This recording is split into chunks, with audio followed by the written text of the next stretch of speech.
Hello दोस्तों। आज हम एक ऐसी शख्सियत के बारे में बात करने वाले हैं जो आजकल हर न्यूज़ चैनल पे छाए हुए हैं, जिनके बारे में सिर्फ अपने देश में ही नहीं विदेशों में भी चर्चा हो रही है, जिनका सच जानने के लिए हर कोई बेताब है कि कैसे वो चमत्कार करते हैं।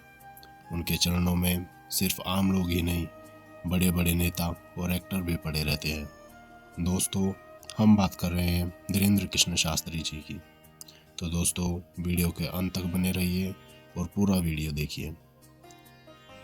धीरेन्द्र कृष्ण शास्त्री जी बागेश्वर धाम सरकार के नाम से जाने जाते हैं। ये एक भारतीय कथावाचक हैं और भारत के मध्य प्रदेश राज्य के छतरपुर जिले के ग्राम गढ़ा के प्रसिद्ध धार्मिक तीर्थ स्थल बागेश्वर धाम सरकार के पीठाधीश्वर भी हैं। इनका जन्म 4 जुलाई 1996 को छतरपुर जिले के गढ़ा गांव में एक सरयू पारीण ब्राह्मण परिवार में हुआ था। धीरेन्द्र कृष्ण शास्त्री जी का बचपन उनके ही गांव में बीता है। वह एक सामान्य गरीब परिवार से ताल्लुक़ रखते हैं। धीरेन्द्र शास्त्री बहुत ही सुंदर स्वभाव के व्यक्ति हैं। उन्होंने अपनी प्रारंभिक शिक्षा गांव के ही सरकारी स्कूल से प्राप्त की है।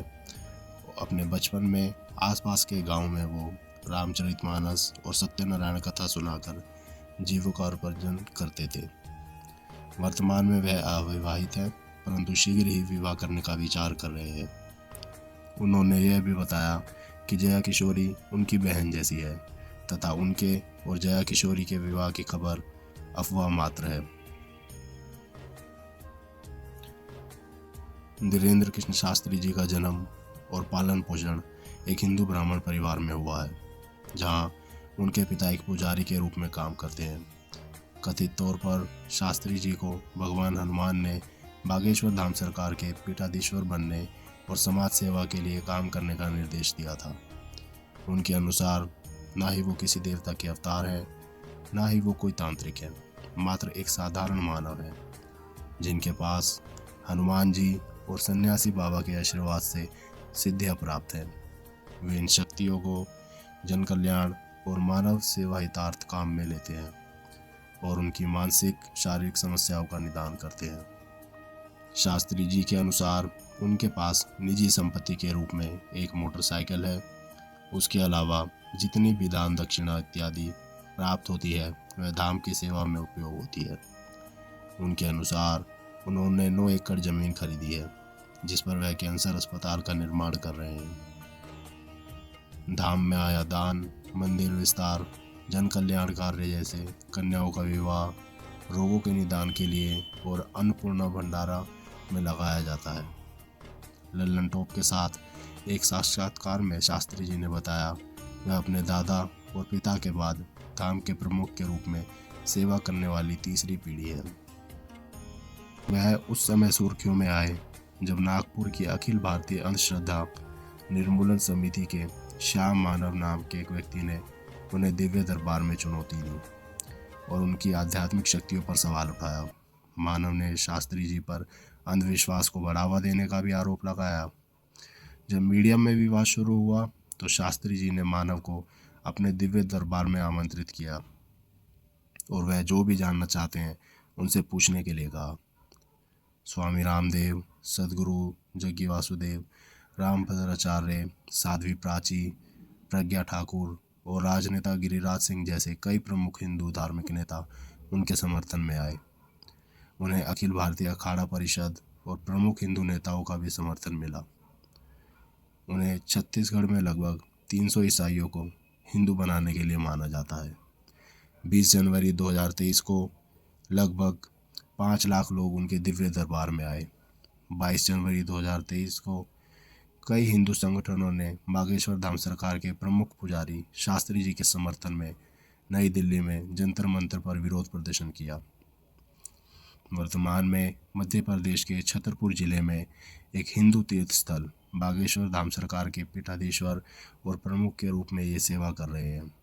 शास्त्री जी को रामचरितमानस और शिव पुराण के उपदेशों के लिए जाना जाता है।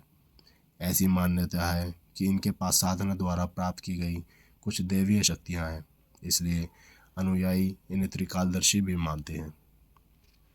उन्होंने अपने धाम में अन्नपूर्णा रसोई की स्थापना की है, जहां उनके अनुयायियों के लिए निःशुल्क भोजन प्रसाद की व्यवस्था की जाती है। धीरेन्द्र शास्त्री जी गरीब और बेसहारा लड़कियों की शादी का वार्षिक समारोह भी रखते हैं। वह प्राचीन वैदिक अध्ययन और संस्कृति को बढ़ावा देने के लिए एक वैदिक गुरुकुल की स्थापना कर रहे हैं। 25 जनवरी 2023 को नागपुर पुलिस ने धीरेन्द्र शास्त्री जी को नागपुर में उनके सार्वजनिक कार्यक्रमों में अंधविश्वासी गतिविधियों को बढ़ावा देने के आरोप में क्लीन चिट दे दी। पुलिस आयुक्त अमितेश कुमार ने कहा कि शिकायत की जांच और अखिल भारतीय अंधश्रद्धा निर्मूलन समिति के संस्थापक शिकायतकर्ता श्याम मानव द्वारा प्रस्तुत सबूत की जांच के दौरान ऐसा कुछ भी नहीं पाया गया है जो महाराष्ट्र अंधविश्वास कानून के तहत कार्रवाई को आकर्षित करे।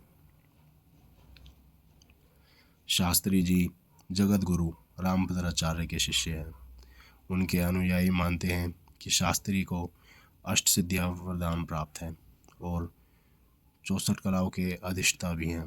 कथित तौर पर शास्त्री जी ने 2021 में एक घर वापसी कार्यक्रम के दौरान ईसाई धर्म में परिवर्तित 300 हिंदू लोगों को वापस हिंदू धर्म में लाया। 25 जनवरी 2023 को मध्य प्रदेश सरकार ने शास्त्री जी को मिली मौत की धमकी के बाद उनकी सुरक्षा बढ़ा दी। 23 जनवरी 2023 को नेताजी सुभाष चंद्र बोस की जयंती पर शास्त्री जी ने भारत को हिंदू राष्ट्र घोषित करने के लिए हमें अपना समर्थन दो, हम हिंदू राष्ट्र देंगे का नारा दिया, जिसकी वजह से दूसरे धर्मों के लोग उनसे डरे रहते हैं तथा उन्हें धमकियां देते रहते हैं। धीरेन्द्र शास्त्री जी कहते हैं कि उन्हें सनातन धर्म का झंडा गाड़ने के लिए चुना गया है तथा वह सनातन धर्म का झंडा गाड़ के रहेंगे। दोस्तों, आज के लिए बस इतना ही। इसी तरह की वीडियो देखने के लिए हमारे चैनल हिडन डिवाइन को ज़रूर सब्सक्राइब करें तथा वीडियो को लाइक करें और शेयर करें। धन्यवाद।